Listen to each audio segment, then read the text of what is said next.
Madame, Monsieur, bonsoir et bienvenue dans cette nouvelle édition de votre journal. Nous sommes le samedi 18 mai et voici les titres. Dernier match de la saison pour la SMFC ce dimanche à 21 h face à Nantes. Un match sans enjeu puisque Monaco a assuré sa place de numéro 2 au classement. Mais cette rencontre laisse l'occasion à l'entraîneur monégasque de faire tourner son effectif et ainsi de donner leur chance aux jeunes. En mai, vous l'avez constaté, les week-ends se sont considérablement rallongés avec les nombreux jours fériés. Cette fois, c'est la Pentecôte qui est célébrée de partout en principauté. L'abbé Christian Venard reviendra sur la signification de cette fête religieuse ô combien importante pour les chrétiens. Le troisième et dernier ciné-concert s'est tenu hier soir à la salle Garnier. Pour l'occasion, La Passion de Jeanne d'Arc a été proposée aux spectateurs, un moment bouleversant. Et puis, nous vous parlerons du film Kent et son Shiley Irish. L'avant-première a eu lieu à Monaco et le prince Albert II figure dans ce documentaire. Pour finir, nous irons découvrir la représentation de la pièce Silence on tourne et vous le verrez, la compagnie Florestan a mis le public à contribution. Nous débutons ce journal avec du football. La 34e et dernière journée de championnat aura lieu ce dimanche soir à 21 h. Assurés de terminer deuxième, les Monégasques sont d'ores et déjà qualifiés pour la prochaine Ligue des Champions et ils affronteront un Nantes positionné à la 14e place du classement. Alors que les Monégasques sont invaincus à domicile depuis 5 rencontres, Frédéric Elion vous présente les enjeux de ce match sur des images de Lionel Bernardi. La qualification pour la prochaine Ligue des Champions est déjà dans la poche, mais Monaco veut malgré tout finir la saison en beauté devant ses supporters dimanche contre Nantes. Une rencontre sans enjeu ni pression qui permettra au coach Adi Hutter de faire une petite revue d'effectifs. It's a good opportunity for the last game. Without lots of pressure, that we as a coach, I can see some players in some positions. Not every key player is in the starting 11, so we will see for sure some young players on the pitch. Elias, maybe it's not a big surprise. Maybe Sungo Magassa, it's an opportunity. Balogun is also young, he's also a top pick, so I don't want to talk about too much for the lineup. L'option d'achat du défenseur Thilo Kehrer a été levée. L'Allemand est donc monégasque jusqu'en 2028 et a hâte de regoûter à la Ligue des Champions avec l'ASM cette fois-ci. C'est magnifique, on est jeune, on rêve de jouer dans cette compétition et de se qualifier avec l'AS Monaco, c'est quelque chose d'énorme. Et du coup, on est tous contents.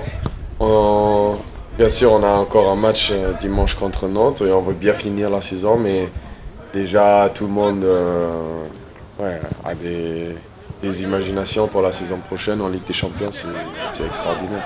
Pour ce dernier match de la saison, Brel Mbolo sera ménagé, Golovin, Jacobs, Zakaria et Maripane seront aussi absents. Côté tribune, les ultra-monégasques fêteront eux leur 30e anniversaire. Et nous prendrons évidemment beaucoup de plaisir à vous dévoiler la saison prochaine sur Monaco Info tous les résultats de la SMFC pour sa participation à la Ligue des Champions. Les Rouges et Blancs n'avaient d'ailleurs pas été à une première phase de la Grande Coupe d'Europe depuis la saison 2018-2019. Un mot de Formule 1 avec Charles Leclerc qui prendra la 4e position sur la grille de départ du Grand Prix d'Émilie-Romagne. C'est le pilote Red Bull Max Verstappen qui a décroché la pole position. Le Néerlandais devance de peu les 2 McLaren d'Oscar Piastri et de Lando Norris. Le top départ de cette 7e manche du championnat du monde de Formule 1 sera donné demain à 15 h. Tous les ans, le dimanche de Pentecôte se déroule 50 jours après Pâques, mais connaissez-vous bien cette fête religieuse qui permet de commémorer la descente de l'Esprit Saint parmi les apôtres? Pour tout nous expliquer, nous recevons l'abbé Christian Venard. Bonsoir. Bonsoir Julia. Merci comme toujours de répondre présent sur Monaco Info pour nous éclairer sur les différentes fêtes religieuses du calendrier chrétien. Alors, première question, quelle est concrètement la signification de la Pentecôte ?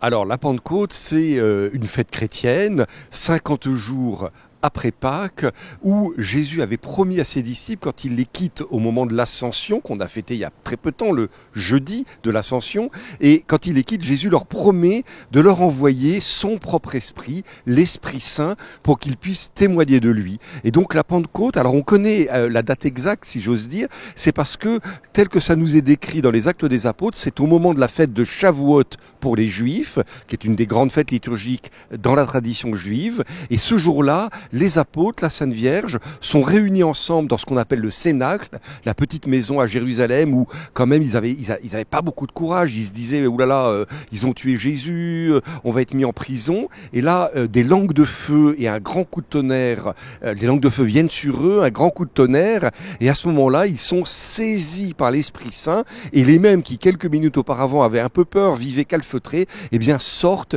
et vont témoigner de leur amitié avec Jésus, de ce que Jésus est mort, de ce qu'il est ressuscité, que désormais ils vont l'annoncer au monde entier. Le mois de mai est chargé d'événements religieux et par conséquent de jours fériés. Vous nous en avez parlé un petit peu rapidement, mais l'Ascension et la Pentecôte sont deux fêtes intimement liées. Est-ce que vous pouvez nous expliquer ? Ce sont deux fêtes intimement liées, mais qui sont d'abord liées à la fête de Pâques. Qui est la grande fête religieuse de l'année, le dimanche de Pâques, qui lui est fixé en fonction du calendrier lunaire. C'est pour ça que la fête de Pâques change chaque année. Cette année, donc, c'est très tôt que nous allons fêter et l'Ascension que nous avons fêté. Et puis là, ce week-end, nous fêtons la Pentecôte. Et puis d'ailleurs, parce que c'est lié aussi à la fête de la Pentecôte, on aura très tôt cette année, le 30 mai, la fête du Corpus Domini, la fête Dieu. Donc vous voyez, ça dépend un petit peu. Donc c'est vrai que chaque année, toutes ces fêtes sont intimement liées les unes aux autres et nous font revivre les mystères de la vie du Christ. Alors je voudrais rajouter qu'en plus ce week-end débute un peu aussi le grand marathon pour notre archevêque. Pourquoi ? Parce que la fête de Pentecôte, la venue du Saint-Esprit, c'est aussi la fête de la confirmation, qui est le sacrement par lequel les chrétiens reçoivent le Saint-Esprit. Et alors à partir de ce week-end, pour l'archevêque, il va y avoir au total presque 300 enfants dans notre principauté qui seront confirmés dans les semaines qui viennent. On ne peut pas tout faire d'un seul coup. Et ce soir même, ce samedi soir, ce sont 20 adultes qui se sont préparés pendant toute l'année, qui viennent de recevoir le sacrement de la confirmation des mains de notre archevêque. C'est depuis le 8 mars 1886 que cette date est officiellement un jour férié, alors qu'auparavant, toute la semaine qui suivait la Pentecôte l'était. Expliquez-nous un petit peu cette modification. Vous savez qu'il y a eu tout un mouvement où il y avait tellement de jours fériés que ça devenait quand même très très compliqué pour le travail. Et ensuite, ça s'explique parce qu'en effet, il y avait dans la liturgie ce qu'on appelle l'octave. L'octave, c'est 8 jours où pendant lesquels on fête exactement la même fête. Alors ça existe encore pour Noël et pour Pâques. C'est comme ça que à Noël et à Pâques, pendant les 8 jours qui suivent, on fête tous les jours exactement la même messe et c'est la même fête pendant 8 jours pour en montrer la solennité. Et au moment de la réforme liturgique, après le Concile Vatican II, eh bien, ceux qui ont un petit peu, réformé le calendrier liturgique, ont fait disparaître l'octave de la Pentecôte. Donc ça n'existe plus en tant que tel, donc ça peut aussi justifier le fait qu'on ait supprimé tous ces jours fériés, même si, nous dit encore aujourd'hui le calendrier liturgique de l'Église, eh bien, autant qu'on le peut pendant toute cette semaine qui suit, on va célébrer les messes du Saint-Esprit pour rappeler cette très belle fête où l'Esprit même de Jésus vient habiter le cœur des croyants et vient leur donner la force d'aller annoncer l'Évangile à tous leurs frères. Un mot pour finir évidemment sur le programme de ce week-end de Pentecôte. Que va-t-il se passer à Monaco ? Alors le lundi, c'est un jour de repos. Le grand jour, si vous voulez, c'est à partir du samedi soir, la vigile de Pentecôte, donc à partir de ce soir. C'est pour ça que notre archevêque a déjà célébré la messe de Pentecôte avec les confirmations de ces adultes dont je vous parlais, de ces 20 adultes qui ont été confirmés aujourd'hui. Et puis dès demain, notre archevêque va donc continuer. Donc demain matin, et d'ailleurs je crois que c'est retransmis en direct sur Monaco Info, la messe à 10h30 à l'église Saint-Nicolas avec de nombreux jeunes qui seront confirmés. Et dans les semaines qui viennent, à nouveau, l'archevêque se déplacera dans les différentes paroisses de la principauté pour célébrer les confirmations de jeunes de notre principauté. C'est l'occasion aussi de rappeler que il y a énormément de jeunes qui, dans notre principauté, se préparent au sacrement, se préparent au baptême, se préparent à la confirmation, se préparent à la première communion. Et tout ça marque de manière très forte toute la vie de l'Église. Et c'est toujours un bonheur de voir tous ces jeunes dans nos églises. Merci infiniment à vous d'avoir été comme toujours présent sur Monaco Info pour nous parler de la Pentecôte. Avec joie et belle fête de Pentecôte à tous. Le dernier ciné-concert de la saison a eu lieu hier soir à l'Opéra Garnier. La Passion de Jeanne d'Arc, film de procès français muet réalisé par Carl Theodor Dreyer, a reçu une ovation de la part du public. Retour sur cette belle soirée qui mêle musique et théâtre avec l'émotion pour fil conducteur. José Sacré et Alexa Vial. Vendredi 17 mai à la salle Garnier pour leur dernier ciné-concert de la saison, l'Institut audiovisuel de Monaco et l'Orchestre philharmonique de Monte-Carlo avaient choisi La Passion de Jeanne d'Arc de Carl Theodor Dreyer, un film presque mythique. Pour beaucoup de raisons, son tournage colossal, quasiment une année, 1927 le tournage, sorti en 28. Et puis son actrice Renée Falconetti, habituée à des rôles plutôt de théâtre et qui fait son seul unique rôle au cinéma en acceptant les contraintes de tournage, pas de maquillage, une mise en scène extrêmement dépouillée où tout est basé sur son visage, ses expressions. Et c'est vrai que quand on connaît le film, elle incarne Jeanne, elle est Jeanne, et c'est au cinéma un des rôles les plus bouleversants qui soient.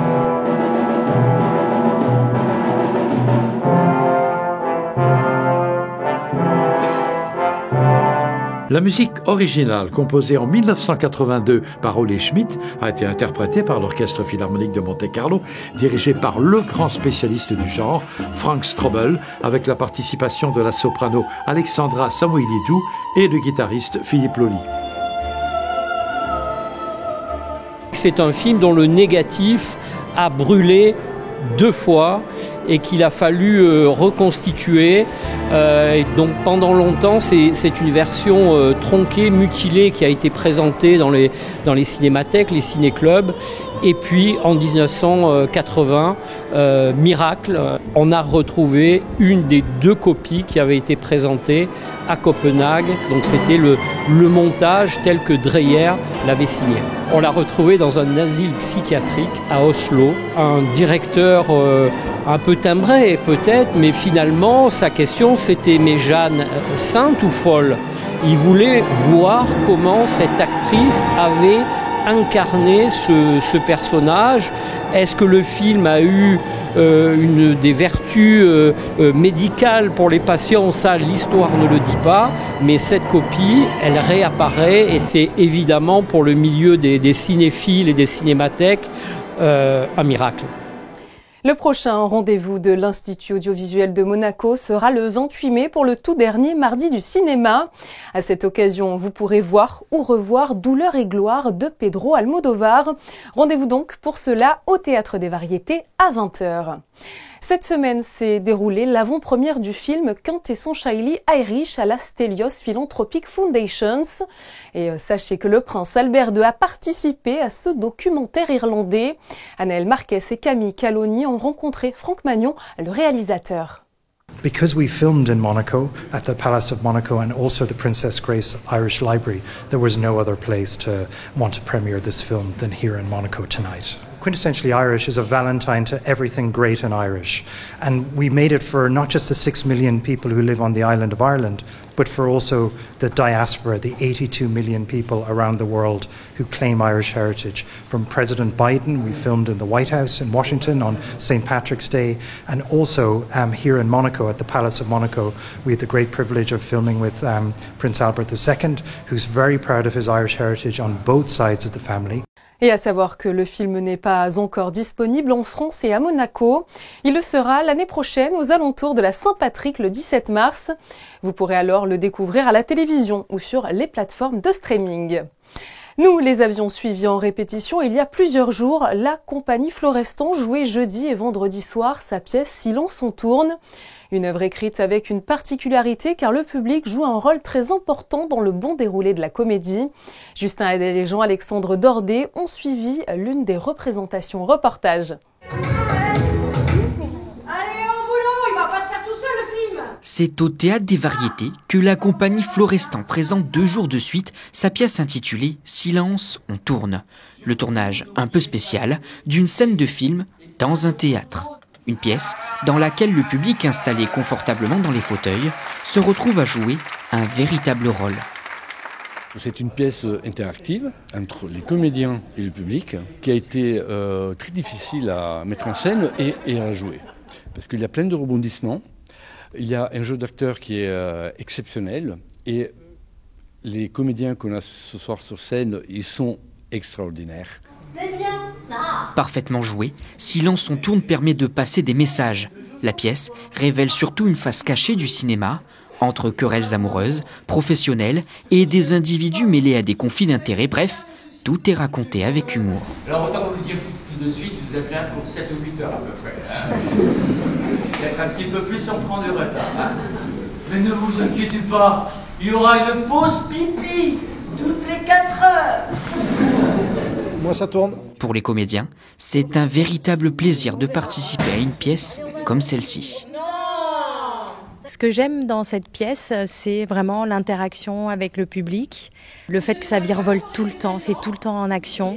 C'est très drôle, donc on s'amuse beaucoup. Et pour certains rôles, la tâche est un peu plus compliquée.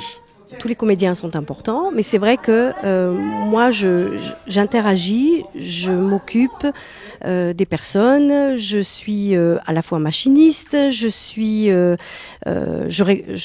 console, j'ai multicasquette en fait. Multicasquette, certes, pourtant, tous se retrouvent dans la même situation. Ils dépendent du public. Voilà, je vais vous donner votre texte pour aujourd'hui. On n'a pas toujours le même public. Donc on ne sait pas forcément comment le public va réagir. Donc c'est vrai que c'est à nous de faire en sorte qu'il y ait une certaine osmose. Au fur et à mesure que la pièce évolue, des spectateurs sont invités à prendre part à la mise en scène. Et je suis venu vous tuer tous les deux.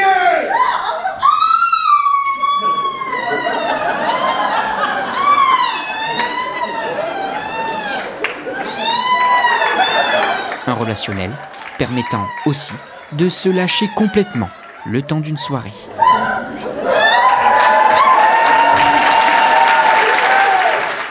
Partons à présent à la rencontre d'un passionné de la conquête spatiale.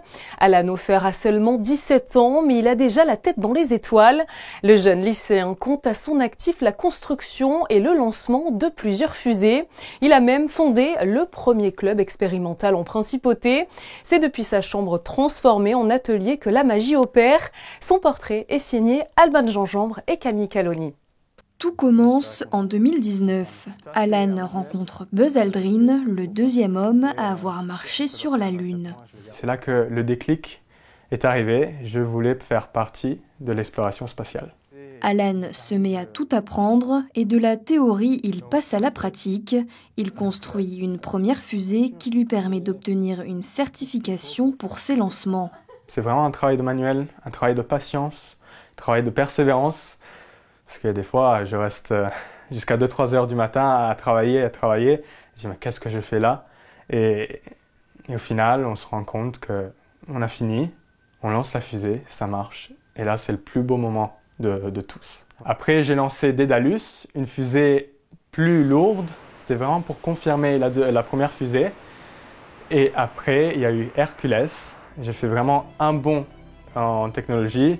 Et donc, Hercules est allé à 1000 mètres si je me souviens bien, et ça m'a permis d'obtenir la Level 2 Triple E Certification qui me permet maintenant de lancer des fusées jusqu'à 10 km d'altitude. Ici on a mon petit atelier avec une loupe pour souder les composants avec la soudeuse, et en bas on a le composant le plus important de l'atelier, l'imprimante 3D qui me permet de faire plein de parties de ma fusée. Et comme tout passionné, Alan pourrait en parler pendant des heures parce que son souhait, c'est aussi de transmettre. En parallèle de mes lancements de fusées, j'ai travaillé avec Orbital Solutions Monaco. On a participé à un projet qui s'appelle ZSat, qui avait pour objectif d'envoyer un nanosatellite dans l'espace.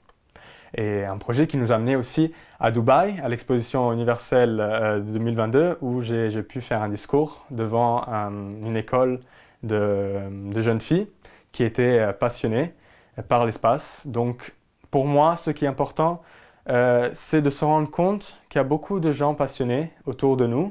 Ils ont juste besoin d'une étincelle pour allumer le feu de la passion, disons. Ça me prend tout mon temps et je ne vois pas mon temps défiler.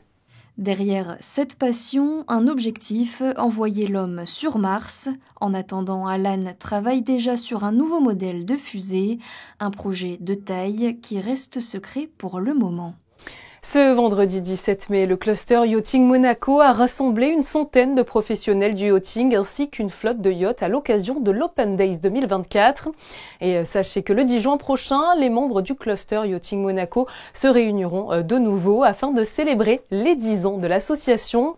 Fondée en 2014 par Bernard d'Alessandri, le cluster est l'un des premiers au monde uniquement destiné aux acteurs du yachting.